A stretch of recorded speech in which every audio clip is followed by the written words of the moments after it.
Hello mga kaidol, so pupunta kami sa dagat mga kaidol ngayon. So hapon, tanghali na mga kaidol, so makauwi kami mamaya mga alas 2. So abangan nyo mga kaidol pag uwi namin mga kaidol sa manghuli kami ng langkya. Let's go!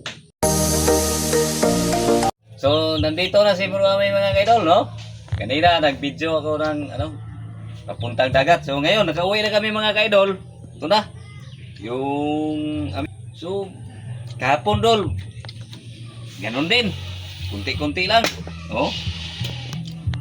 So ngayon kunti lang din mga kaidol, pero okay na to mga kaidol kahit ganito lang, basta importante hindi ka lang masiro mga kaidol pagpunta ng dagat, oh. Malalaki sana mga kaidol pero kunti lang, okay na to, pagtiyagaan natin to mga kaidol, oh.